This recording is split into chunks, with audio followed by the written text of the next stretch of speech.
열왕기상 22장 29절부터 40절 말씀입니다. 이스라엘의 왕과 유다의 여호사밧 왕이 길르앗 라못으로 올라가니라. 이스라엘의 왕이 여호사밧에게 이르되 나는 변장하고 전쟁터로 들어가려 하노니 당신은 왕복을 입으소서 하고 이스라엘의 왕이 변장하고 전쟁터로 들어가니라. 아람 왕이 그 병거 지휘관 32명에게 명령하여 이르기를 너희는 작은 자나 큰 자와 더불어 싸우지 말고 오직 이스라엘 왕과 싸우라 한지라. 병거의 지휘관들이 여호사밧을 보고 그들이 이르되 이가 틀림없이 이스라엘의 왕이라 하고 돌이켜 그와 싸우려 한즉 여호사밧이 소리를 지르는지라. 병거의 지휘관들이 그가 이스라엘의 왕이 아님을 보고 쫓기를 그치고 돌이켰더라. 한 사람이 무심코 활을 당겨 이스라엘 왕의 갑옷 솔기를 마친지라. 왕이 그 병거 모든 자에게 이르되 내가 부상하였으니 내 손을 돌려 내가 전쟁터에서 나가게 하라 하였으나 이날의 전쟁이 맹렬하였으므로 왕이 병거 가운데 뚫려 서서 아람 사람을 막다가 저녁에 이르러 죽었는데 상처에 피가 흘러 병거 바닥에 고였더라. 해가 질 력에 진중에서 외치는 소리가 있어 이르되 각기 성읍으로 또는 각기 본향으로 가라 하더라. 왕이 이미 죽음에 그 시체를 메어 사마리아에 이르러 왕을 사마리아에 장사하니라. 그 병거를 사마리아 못에서 씻음에 개들이 그 피를 핥았으니 여호와께서 하신 말씀과 같이 되었더라. 거기는 창기들이 목욕하는 곳이었더라. 아합의 남은 행적과 그가 행한 모든 일과 그가 건축한 상하궁과 그가 건축한 모든 성읍은 이스라엘 왕 역대지략에 기록되지 아니하였느냐? 아합이 그 조상들과 함께 자매 그의 아들 아하시아가 대신하여 왕이 되니라. 아멘. 400명의 선지자들과 미가야 선지자 한 사람의 예언이 정반대였죠. 400명의 선지자들은 길르앗 라못에 올라가서 싸우라고 하나님께서 승리를 주신다고 말씀하셨다. 미가야 선지자는 거기 가면 왕이 죽는다. 이럴 때는 어떻게 해야 될까요? 여러분 같으면 어떻게 하실 것 같으세요? 아합은 미가야 선지자를 감옥에 가두고 길르앗 라못 전쟁터에 나갑니다. 저 같으면 한 번 더 확인하려고 했을 것 같아요. 지금 베나닷이 공격해서 전쟁에 나갈 수밖에 없는 상황이 아니거든요. 베나닷이 아람 왕이 3년 전에 다시 돌려주기로 했던 이스라엘 땅을 3년 동안 돌려주지 않아서 이스라엘이 치고 공격하는 거거든요. 길르앗 라못으로. 그러니까 꼭 이때 시급하게 전쟁을 해야 될 타이밍은 아니었잖아요. 그럼 어떻게 해요? 좀 더 신중하게. 왜냐하면 리더의 선택은 자기의 인생만 결정하는 게 아니라 수많은 백성들과 전쟁에 참여한 군인들의 생명을 걸고 그리고 백성들의 모든 삶을 걸고 선택하는 거잖아요. 그래서 시급한 문제가 아니라면 신중했어야 하지 않을까. 저 같으면 엘리야 선지자에게 한 번 더 확인하려고 했을 것 같아요. 아무리 자존심 상하고 아무리 자기에 대해서 이렇게 좋지 않은 예언을 하더라도 하나님께서 함께 하시는 것을 엘리야 선지자의 갈멜산의 경험을 했잖아요. 눈으로 직접 봤잖아요. 그러면 두 쪽의 의견이 정반대였을 때 국가의 운명을 걸고 전쟁에 참전하는 것인데 엘리야 선지자 같은 믿을 수 있는 하나님의 사람에게 한 번 더 확인을 했어야 하지 않을까. 아합은 자기가 원하지 않던 예언을 한 미가야 선지자를 감옥에 가두고 전쟁터로 나갑니다. 선지자를 감옥에 가두면 하나님의 말씀도 감옥에 가둘 수 있나요? 아니잖아요. 하나님의 말씀을 전한 선지자를 감옥에 가둘 수는 있지만 하나님의 말씀을 감옥에 가둘 수는 없잖아요. 그래서 아합이 어리석다는 거예요. 여기서 우리는 귀중한 성경의 교훈을 배웁니다. 내가 듣고 싶은 말을 듣는 것은 어리석은 일이에요. 내가 듣고 싶은 설교를 해주는 목사가 아니라 하나님께서 우리에게 하시고 싶은 말씀을 전해주는 목사를, 그러한 설교를 내가 듣기 싫어도 하나님의 말씀인 성경을 바르게 해석해서 가르쳐주는 목사님이 미가야 같은, 엘리야 같은 목사님인 거죠. 내가 듣고 싶은 말씀, 그 말씀만 믿으면 아합처럼 결국은 망해요. 내가 듣고 싶은 말씀에 의해서 확신하게 되면 이 거짓 확신이잖아요. 하나님의 뜻과 전혀 상관없는 내가 믿고 싶은 거, 내가 원하는 말씀 전해주는 그것에 의해서, 그 말씀에 의해서 확신하게 되고 그것에 의해서 선택하게 되면 신앙생활도 망하고요. 인생도 망해요. 그래서 우리는 항상 내가 원하는 말씀이 아니라 하나님께서 원하시는 말씀을 사모해야 하고, 하나님께서 나에게 말씀으로 책망해 주시지 않으면 누가 우리에게 책망하겠어요? 요즘 어린애들도 듣기 싫은 소리 하면 잔소리 그만하라고 싫어하잖아요. 하나님의 말씀을 듣는 교회에 와서 쓴소리 들어야 하고, 때로는 격려받고 위로받는 말씀들도 있지만 때로는 내가 듣고 싶은 말씀이 아니라 하나님께서 나에게 꼭 하셔야 될 말씀을 전해야 되기 때문에, 제가 어려서 참 잘 배운 게 하나 있어요. 저희 아버지는 중학교밖에 안 나왔는데 어쩜 그렇게 지혜로우셨는지 몰라요. 대학원까지 나온 저보다 훨씬 지혜로운 아버지예요. 아버지가 제가 초등학교 2학년 때인가 엄청 억울하게 학교에서 선생님한테 맞았어요. 제 생각에. 내용은 기억이 안 나요. 그냥 제 생각에 학교에서 너무너무 선생님한테 억울하게 맞아가지고 씩씩거리면서 집에 와가지고 아버지가 너 왜 그러냐 그래서, 선생이 이렇게 해가지고 나를 때렸다고 억울하게. 집에서 한 번 더 맞았잖아요, 아버지한테. 어디 감히 선생님한테 선생이라고 그러냐. 그러면서 너한테 칭찬하고 좋은 말 해주는 사람은 없어도 괜찮다고, 네 인생에. 너를 혼내주고 쓴소리 해주는 사람이 진짜 네 인생에 필요한 사람이라고. 이 말씀 계속 하셨어요, 저 자라는 동안에. 너 칭찬하는 사람은 없어도 된다고, 네 인생에. 하지만 너를 책망해주는 사람은, 누가 책망하고 싶어요? 다 좋은 말 해주고 싶죠? 하지만 정말 책망해주는 사람은 아끼고 사랑하는 사람이잖아요. 물론 항상 그런 건 아니지만. 그러니까 너를 책망하고 혼내주고 회초리로 때리는 선생님이 훌륭한 선생님이라고. 그래서 목회하다 보니까 항상 설교에 대해서 좋다고만 하는 성도들은, 그런 목사는 없을 거예요. 제가 전도사 때 정말 대형 사고를 한번 쳤는데요, 설교 시간에. 전에 섬기던 교회에서. 그때 우리 정부에서 성공한 쿠데타는 법의 심판의 대상이 아니라고 전두환 노태우에 대해서 무죄, 검찰이 그런 결정을 내린 적이 있었어요. 그때 제가 청년들을 가르치는 전도사였는데, 이건 하나님의 정의에 옳지 않다. 이러면 민족 정기가 설 수 없다. 그렇게 청년들에게 설교했는데, 담임 목사님이 주일 오후 장년부 설교를 시켰어요. 그 설교 한두 주 후에. 그래서 그 본문 똑같이 장년부의 설교도 했어요.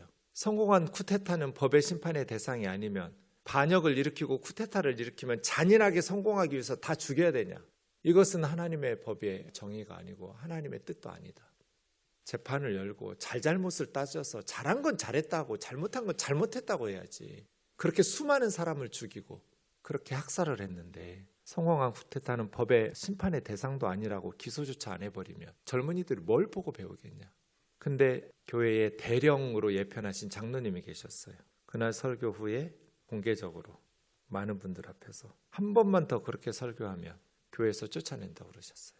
근데 저는 장로님 제 앞에서 책망해 주셔서 감사합니다 그랬어요. 아버지한테 배운 대로 한 거예요. 너를 책망하는 사람, 그게 옳고 그르고를 떠나서 뒤에서 욕하고 험담하지 않고 너를 책망하고 꾸짖은 것은 고마운 사람이다. 고마워해야 된다. 그 생각이 났어요, 그 순간에. 항상 어려서부터 아버지한테 배웠던 거. 그래서 많은 사람들 앞에서 엄청 창피를 당했는데, 제가 장로님한테 꾸중을 들었는데 감사하다고 책망해 주셔서. 그리고 이제 나중에 관계가 좋아졌을 때 장로님, 하지만 이건 나는 잘못된 설교를 했다고 생각하지 않는다고. 성공한 쿠데타가 법의 심판의 대상이 될 수 없다는 판결은 그건 불의한 거라고. 그러면서 대화를 나눈 적이 있습니다. 책망을 들을 때, 하나님의 말씀을 들을 때 내가 원하는 말씀이 아니라 그것이 성경의 정신에 합당한가, 하나님의 말씀인 성경을 바르게 해석한 것인가를 따져봐야죠. 결국 아합이 그래서 죽잖아요. 자기가 원하는 말씀, 자기가 원치 않는 말씀을 전한 미가야를 감옥에 가두고 자기가 원하는 400명의 선지자들의 말씀을 듣고 전쟁터에 나가다가, 전쟁터에 나가는데 좀 찜찜했나 봐요. 그러니까 이 사람은 400여 명의 선지자의 말씀을 확신하지도 않았어요. 그러면서 유다 왕 여호사밧에게 당신이 왕복을 입고 전쟁터에 나가시라고, 나는 일반 병사의 군인을 입고 변장하고 나가겠다고. 그러고 나가요, 전쟁터에. 이게 승리를 확신하는, 하나님의 말씀을 400명을 통해서 주셨다고 확신하는 사람의 결정이에요. 전쟁터에 왕복을 입고 나가야죠. 그래야 이스라엘 군인들이 이스라엘의 군사들이 사기를 북돋을 수 있죠. 하지만 적군인 아람의 군사들에게는 왕복을 입고 있는 사람은 공격 대상이고 타깃이잖아요. 그러니까 왕복을 입고 나가는데 자기가 아니라 자기 사돈이잖아요. 여호사밧은. 사돈한테 왕복 입고 나가라고. 근데 아람 왕 베나닷은 3년 전에 아합에게 당했던 패배를 복수를 칼을 갈고 있었을 거잖아요. 그러니까 32명의 전차 부대장들에게 큰 자나 작은 자나 병사들 신경 쓸 거 없다. 그냥 이스라엘 왕만 타깃으로 해서 공격하라고. 이게 전쟁 전술로는 탁월한 옳은 선택이죠. 그 시대의 전쟁은 왕 죽이면 끝나니까요. 일본이 임진왜란을 실패한 게 선조대왕이 그렇게 빨리 도망갔기 때문이에요. 파죽지세로 뭐 전쟁도 아니에요. 그거는 그냥 그대로 서울까지 한성까지 바로 들어왔는데 선조 조선의 왕이 의주까지 다 도망갔어요. 저기 압록강 앞에까지. 중국으로 넘어갈까 말까 그거 고민하고 있었잖아요. 그래서 임진왜란을 일본이 실패한 거예요. 나라를 완전히 정복하지 못하고. 어쨌든 아합 왕만 잡아라예요. 그래서 당연히 여호사밧 남유다 여호사밧 왕을 추격했겠죠. 아람의 군대는. 그래서 여호사밧이 이제는 죽을 고비를 이제 뭐 죽을 수밖에 없는 상황에 딱 에워싸였을 때 여호사밧이 큰 소리로 외쳤어요. 뭐라고 외쳤는지는 모르겠지만 자기 이스라엘 왕이 아니라고 외쳤겠죠. 그래서 아람 군대가 보통은 그 사람 죽이고 갈 것 같은데 왕복 입으니까 뭐 보통 군인은 아닐 거잖아요. 쫄병은 아닐 테니까. 근데 살려주고 갔어요. 이거 참 구사일생이고 이것이 기적과도 같죠. 전쟁터에서 이러기가 쉽지 않잖아요. 이런 상황에서 살아남기가. 그죠? 이것을 역대하 18장 31절에서는 뭐라고 설명했냐면 여호와께서 그를 도우시며 하나님이 그들을 감동시키사 그를 떠나가게 하신지라. 이렇게 써놨어요. 역대하에는. 그러니까 이때 여호사밧도 죽어야 되거든요. 보통 전쟁 같으면 누가 살려줘요. 왕복 입은 이스라엘 군사를. 왕이 아니라 할지라도. 그런데 포로로 잡아가지도 않았고 죽이지도 않았어요. 그래서 역대하에서 말한 것처럼 하나님께서 그를 도우셨어요. 아마 절박한 상황에서 다급하니까 여호사밧이 하나님께 기도했겠죠. 그의 아버지 아사 왕은 북이스라엘의 바하사 왕하고 계속 전쟁하고 싸웠어요. 관계가 안 좋았어요. 남북이. 근데 여호사밧은 아합과 이세벨의 딸 그달랴라는 며느리를 삼아서 사돈 관계를 맺었기 때문에 여호사밧과 아합은 항상 화평을 이루었어요. 같이 전쟁터에도 나가잖아요. 그거 잘못된 일이죠. 하지만 이제 죽게 생겼으니까 다급하니까 하나님 앞에 회개하면서 살려달라고 기도했을 것 같고, 그래서 하나님께서 기도를 들으셔서 그를 도와주셔서 아람의 군인들을 감동시키셔서 쫓기를 그치고 살려주시고 떠나게 하신 것 같아요. 그에 비해서 34절에 보면 아람 군사 한 사람이, 이름도 밝히지 않았어요. 누군지 몰라요. 무심코 활을 당겼는데 아합 왕의 갑옷 솔기를 맞췄어요. 이 두 가지인데요. 하나는 무심코 쏜 화살이에요. 왕이라 아니면 높은 지휘관이라고 생각한 거 아니에요. 무심코란 이 톰이라는 말은 그냥 우연이에요. 우연히. 그런데 갑옷 솔기는 가슴의 갑옷과 갑옷 그 연결 부분 이음새예요. 그러니까 아주 작은 틈이에요. 그죠? 갑옷 그 조각과 조각 사이에 연결 아주 미세한 틈에 화살이 박힌 거예요. 가슴에.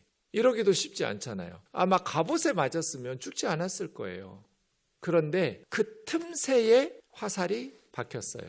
이렇게 두 가지로 무심코 한 병사가 화살을 던진, 유대 랍비들은 이 한 병사가 나아만 장군이라고 말하는데요. 뭐 알 수 없어요. 나아만 장군인지 누군지 알 수 없어요. 한 병사라고만 했으니까요. 그런데 갑옷과 갑옷 사이의 그 틈새, 이음새 부분을 정확하게 명중시켰어요. 누가 하신 거예요? 하나님이 하신 거예요. 아무리 인간이 머리 굴려서 아주 간교하죠.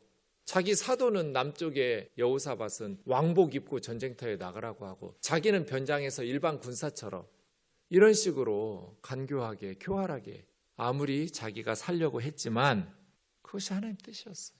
하나님을 속일 수는 없잖아요. 사람들은 속일 수 있어도 하나님을 속일 수는 없어요. 그래서 우리가 하나님 앞에서 살아야 돼요. 하나님의 말씀에 순종하면서 회개하고 겸손하게 살아야 돼요. 부상을 당했어요. 화살을 맞고. 즉사하지 않았어요. 저녁 때까지 살아남았거든요. 그러니까 죽을 때까지 아합은 고통과 통증을 느끼면서 서서히 죽어갔어요.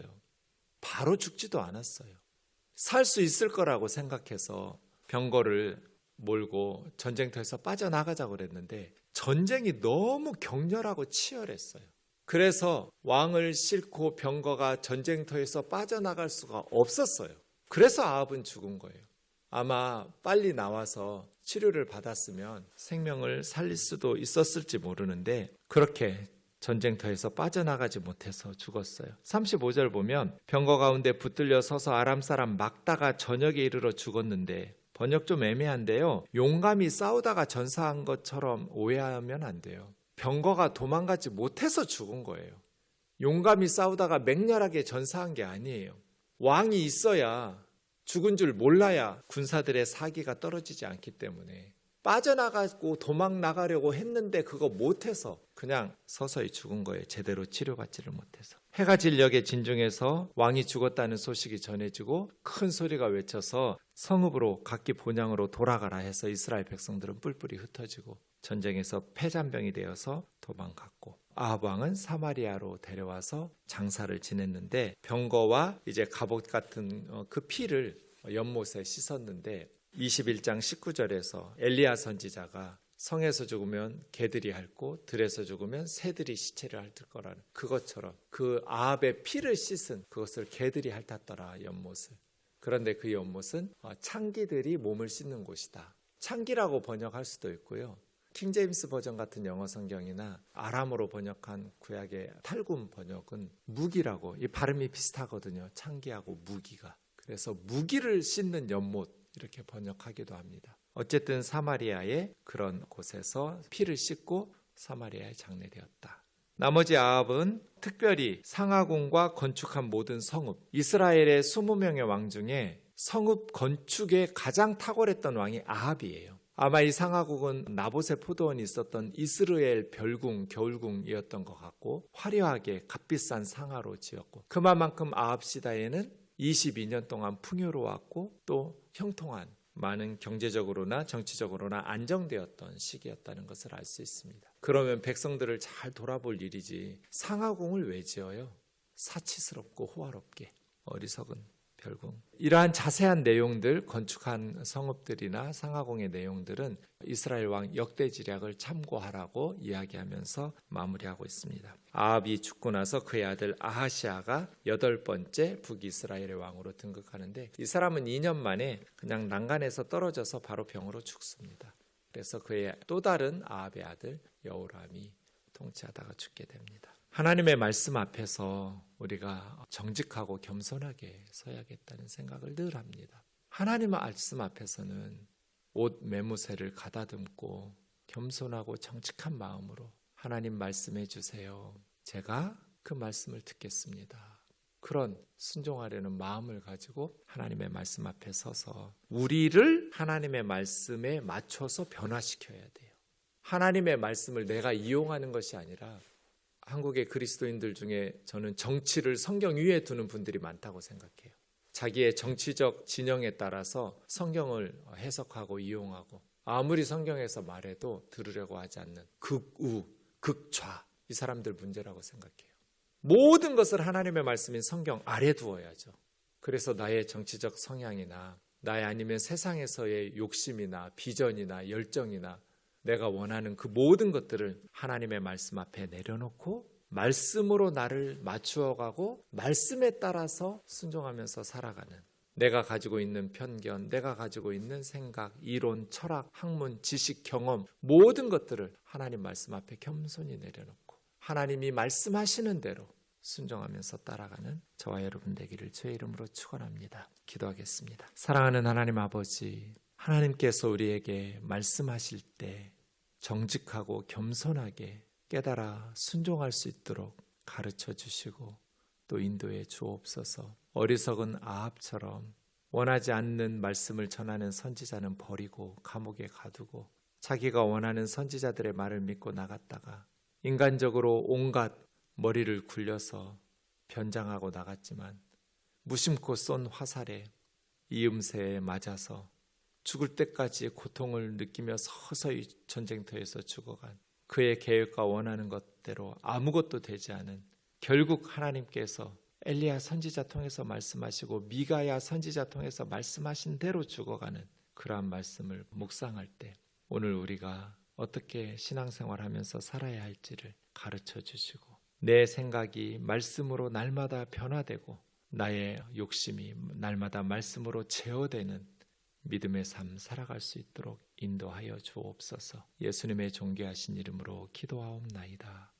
아멘.